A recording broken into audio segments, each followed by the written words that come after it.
And the Lord spake unto Moses, saying, Command the children of Israel that they bring unto thee pure oil olive beaten for the light, to cause the lamps to burn continually in the tabernacle of the congregation.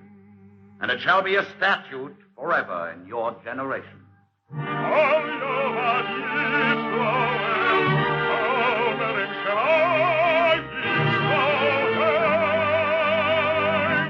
The eternal light.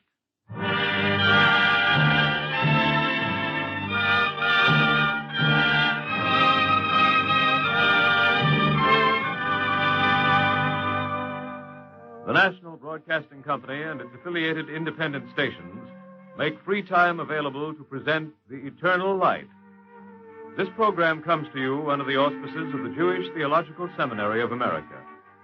Our play today by Irving Feynman is based on the biblical book of Ruth and is entitled Boaz Makes Up His Mind. We present it in observance of the Jewish festival of Shavuot. Featured in the cast are Alexander Scobie as Boaz and Bryna Rayburn as Ruth.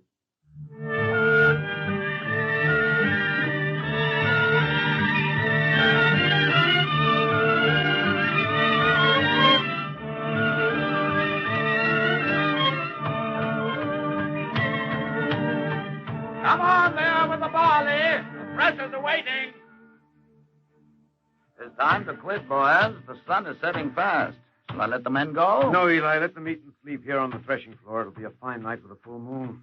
We can get started at dawn and finish this threshing tomorrow. Good, Boaz.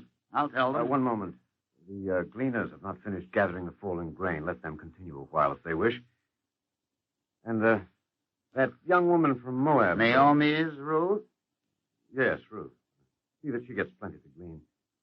And see that the men do not molest her. You told me that yesterday and the day before, Boaz. You've got that woman on your mind, haven't you? No, Eli. It's only that she's younger and gentler than the women who come to glean. And Naomi's husband, Elimelech, was one of my kin. Ruth is young enough, but she looks as if she could not be easily molested. The women of Moab... Tell the men to stop work, Eli. We'll have corn and roast lamb for supper and plenty of wine. Yes, Boaz. Time to quit, men. We'll eat and sleep tonight on the threshing floor. She is on your mind.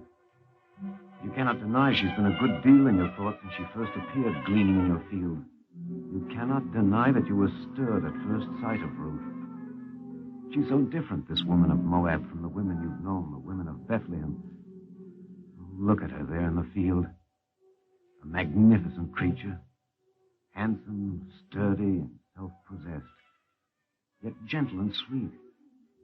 And when you learned who she was and heard the tale of her loyalty to Naomi, how after the death of Elimelech and his sons, Naomi left Moab to return to Bethlehem, and Ruth said to Naomi, Entreat me not to leave thee, and to return from following after thee. For whither thou goest, I will go, and where thou lodgest, I will lodge. Thy people shall be my people, and thy God my God. Where thou diest, will I die, and there I will be buried. The Lord do so to me, and more also, if aught but death part thee and me. Yes, you were very much taken with her, weren't you? Even her way of speaking enchanted you. You began to take a kindly interest in her welfare and protecting her from the lusty young men who work in your fields. Other women glean in your field, poor wretches. Yes, but Ruth is the widow of Mahlon, son of Elimelech, and a princess in her own land. And how beautiful to behold in the field, bending to gather the grain. But she's a strange woman from an enemy country, and you'd best forget her.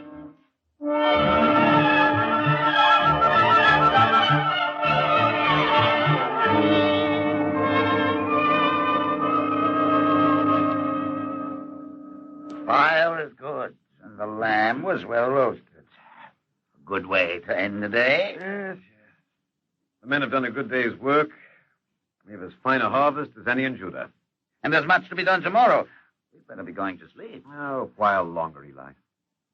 The magic night. You're right, Boaz. A night for making merry. Mm-hmm. Pass me that wineskin, brother. Let every man drink until his eyes shall be red with wine. Ah. Here, Boaz. Blessed is the Lord God of Israel, who created the fruit of the vine. How about you, Elias? Will you drink with us?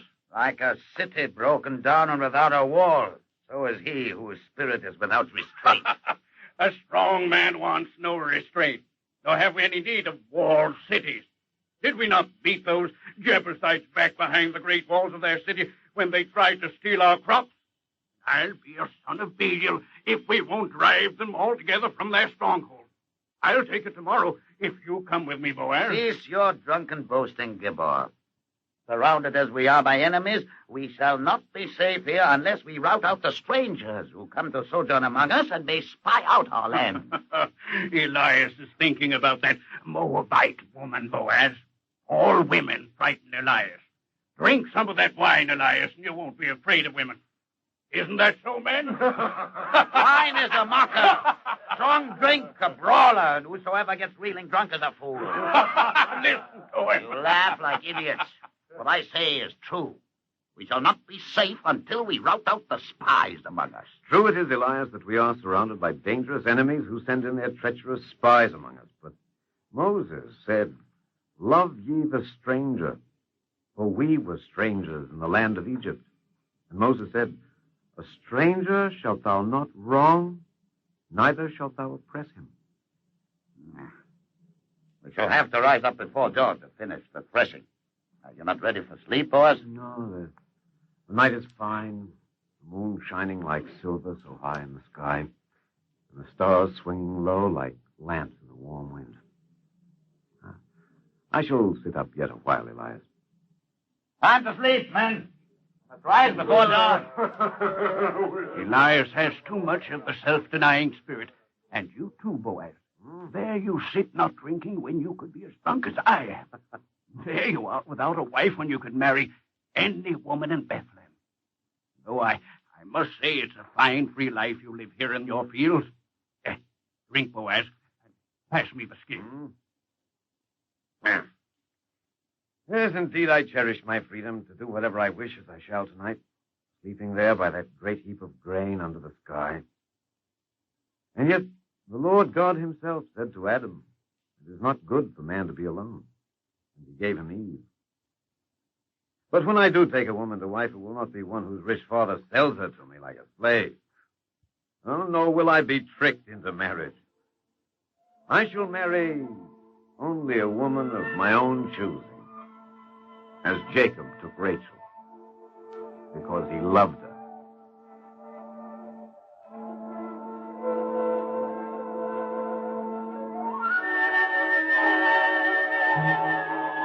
Huh? What's that? Who's there? It is I. Who?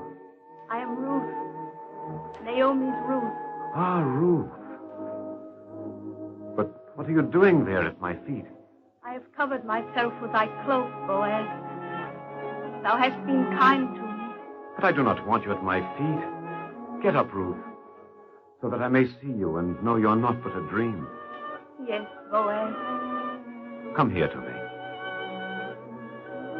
I've looked at you often from afar, Ruth, and found you very beautiful. And now it is a wonderful, unspeakable delight to have you near me in the moonlight. Nor can I speak, Boaz, of my delight to be here. When I left Moab with Naomi, I knew only that I could not be happy there, because my spirit had been weaned from the evil ways of Moab and was forever married to the spirit of Naomi's people, of thy people. And are you happy among us? It is not always pleasant to be an alien, Boaz, a stranger in a strange land, to be looked upon with suspicion by the women and with wantonness by the men who have heard of the abominable rites before Baal.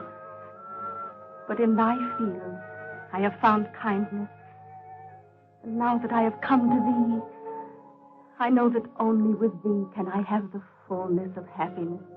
But you should not have come here in the night. What if you're seen? You know what will be said of you by the men here and by the women in Bethlehem. They will speak of the shamelessness of the women of Moab. Let them speak. For thou art good, Boaz, and strong, and thou wilt protect me from all evil. But how do you know I will protect you? Because thou hast done so already. And dost thou know why, Boaz? I have wondered. Because thou lovest me, Boaz. And that is why I have not feared to come to thee in the night, to remind thee that thou art our near kinsman, Naomi's, and therefore mine, and that it is thy right to redeem the land of Elimelech, the husband of Naomi, and to raise up again the name of the dead on his inheritance. Is it unseemly to thee that I should tell thee of thy right to marry me, Boaz? No, Ruth. I love your courage. But there is another man who is a closer kinsman than I. It is told the merchant in Bethlehem was the first right to redemption. But him I do not love, Boaz. Come near to me, Ruth. You're very beautiful. It is a wonderful delight to breathe your fragrance with the fragrance of harvest night. But you must go now, for you must not be seen here. In the morning I shall go to Bethlehem and speak to Toba for the redemption. Here, take some of this grain in your cloak for Naomi. And go quickly now. Until tomorrow, boy. How like a dream. As if in a dream she came out of the darkness into the soft moonlight. What ineffable joy and pride in her love and faith have come to you, uncalled, like a gift from the opulent night. And now how enchanting it is to watch her descend the hill through the pasture, her shapely hips swinging so gracefully, her sturdy shoulders bowed under the burden of your gift, her lovely form merging with the shadows of the trees by the roadside. How like a dream.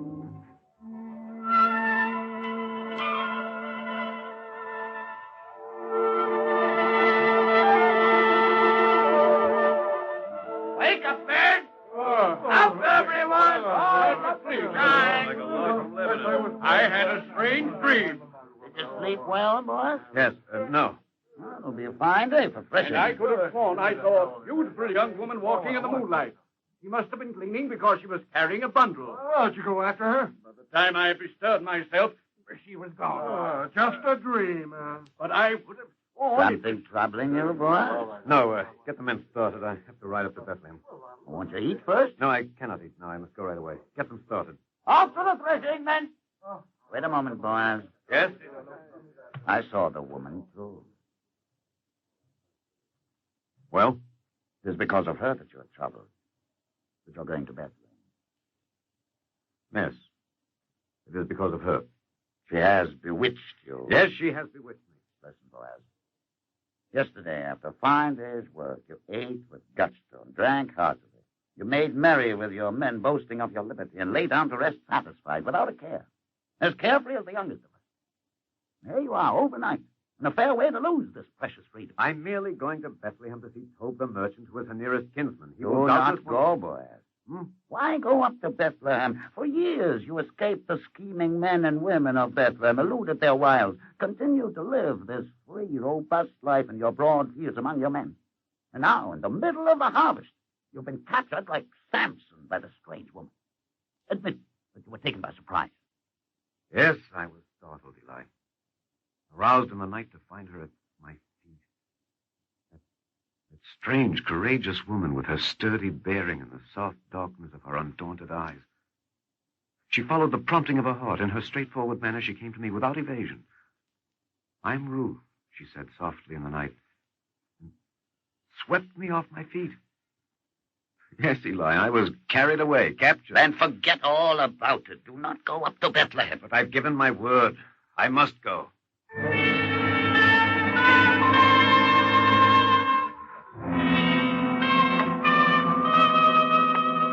Bewitched and captured.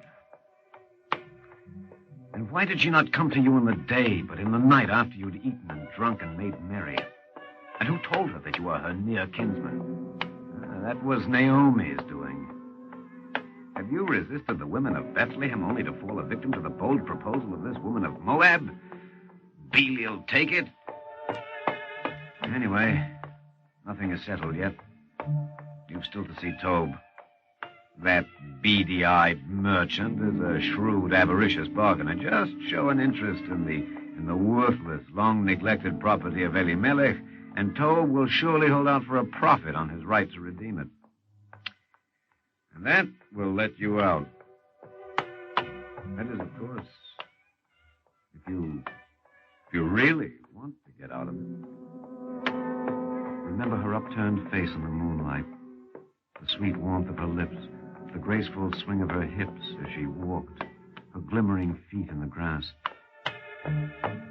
But an alien woman, what do you know of her strange ways and desires disturbing your life, your freedom? Though she did say to Naomi, thy people shall be my people, my God, my God. Who can believe anything a woman says? Only yesterday your mind was at peace, and now... Belial, take it. You've given your word. You said you would go and see Tobe.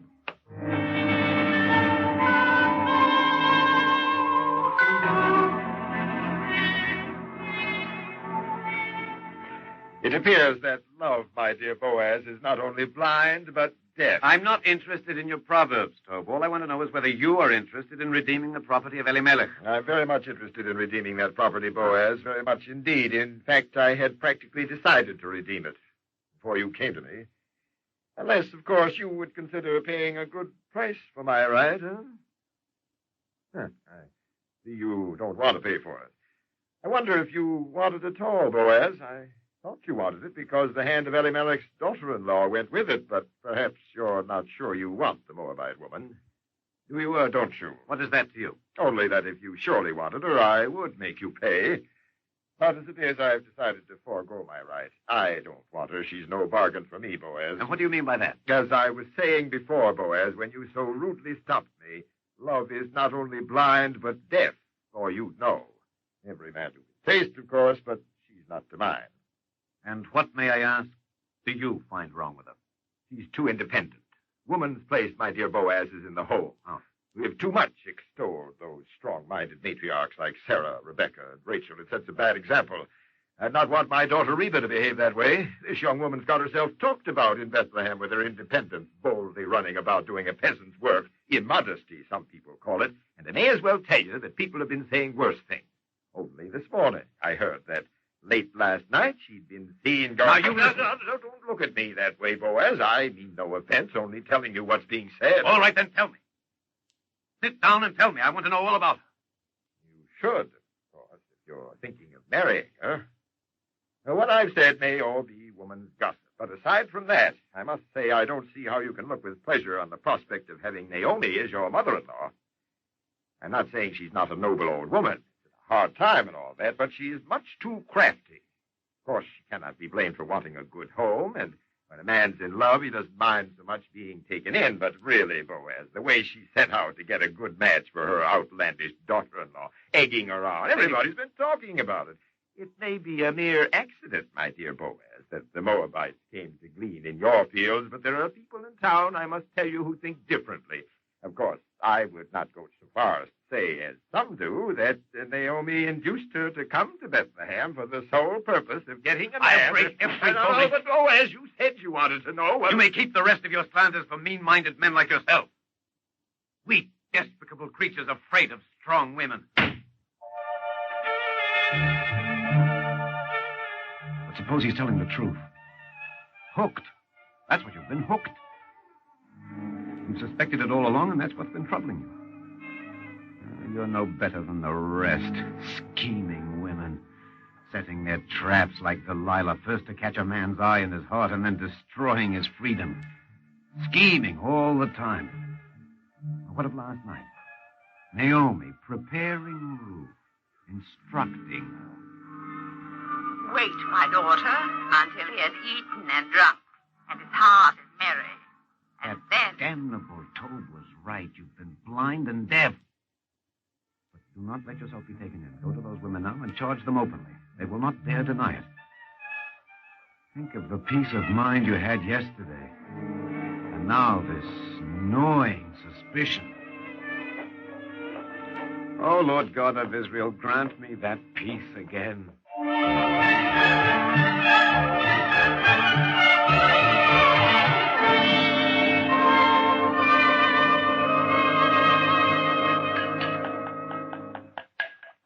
Watch the bread carefully, Ruth. A man likes good bread. Dead. Dead. Dead. Dead. Dead. Dead. Dead. Dead. Did you do as I told you? I did just as you told me, Naomi. And he said he would speak to Pope today. Be assured, my daughter, he will not rest until he has settled the matter. Oh, but see who is here. Boaz, just at this moment I had you in mind. Come in. The door was open, Naomi. I heard what you said. The worst men say that even a husband should knock when he is not expected. You were right, Naomi. I have not rested. And now I want rest and peace from the tormenting business of this day. I've come to tell you Sit down, Boaz. You look tired. Ruth is baking bread for the Sabbath. She made fine flour of the grain you gave her. The bread smells good, does it not? Ruth, Boaz is here. Come and talk to him. I knew you would come, Boaz. Naomi, I came to say that Sit you down, and Ruth... Boaz, and wait for her. That I know you've planned this. Having been the wife of one and the mother of two men, I know well the proud nature of men. I know that I've been bewitched into Since giving the up time of our mother Eve, men have blamed women for giving them what they most wanted. Look at me, Boaz. Her face is lined with furrows worn like tracks in an ancient road, as if ridden by recurring sorrows. In her patient old eyes there is little of craft, but much of wisdom, of the needs of a man and of the perversity of his proud nature. I will draw you a cup of wine, Boaz. Are you coming, Ruth? In a moment.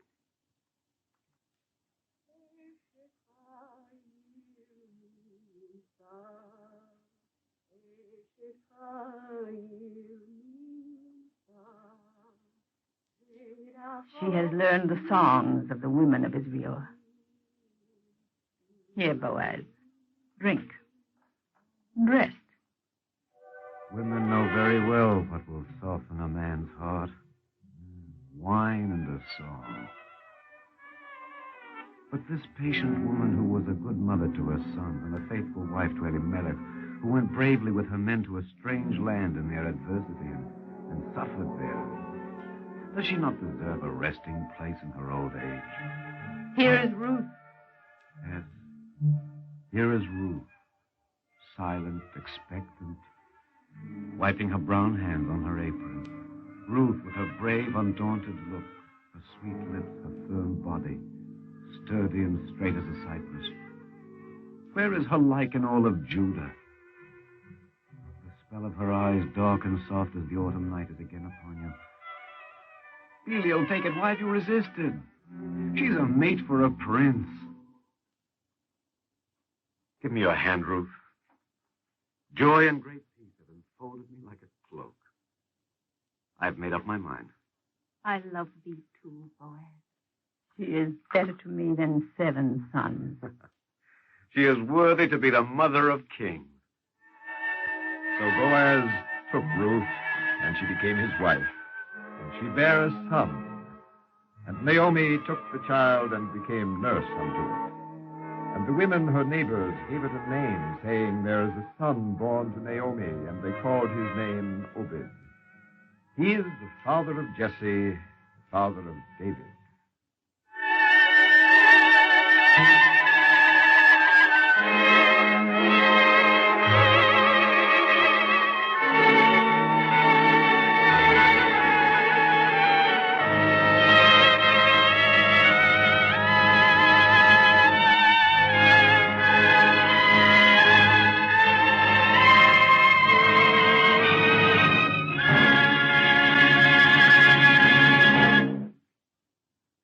we present a brief talk by the Reverend Dr. Louis C. Gerstein, Associate Rabbi of the Spanish and Portuguese Synagogue.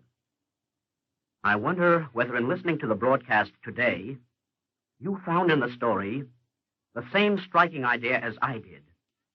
Here in this tale, Jewish tradition, significantly, has chosen for its heroine not a Jewess, but a woman of a different people, Ruth, the woman of Moab.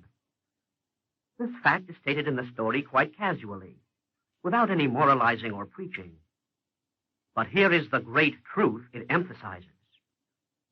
When it comes to judging a person, it is not the birth or ancestry, the creed or color that is all important. What really counts is the character of that person, what he is and what he does, what he thinks and how he acts, and how he is able to work with others. These are the all-important questions to consider in judging a person. Judaism has always been concerned with questions such as these. Does the person evidence a love and respect for all human beings? Is he self-centered, or does he feel keenly the plight of his fellow man? Does he think only of himself, or is he ready to cooperate with others? In a word, does he live among men with a high dignity befitting a human being? These are among the questions which must be answered in evaluating a man or woman, whether from Moab or from Mars. Are these not also among the crucial questions in America today? America has never put a premium alone on whence a man comes. America is more interested in where he stands and whither he is going. True Americans are less interested in the color of a man's skin than in the character of his work. True Americans are less interested in what creed a man is born into than in the convictions by which he lives. Here is the forthright challenge all of us must face. Do we live as true Americans? May we ever be stirred by this challenging idea found embodied in the Jewish tradition and found in all true religious teaching: the inherent worth of every human being. May this idea grow and flourish, flower and fruit wheresoever men live. And when we learn to judge men and women, not by their ancestry or birth, not by their creed or color, but by their character, their capabilities, their actions, and their deeds, then shall we be able to live and work and build together the better tomorrow for all mankind. Thank you, Dr. Gerstein.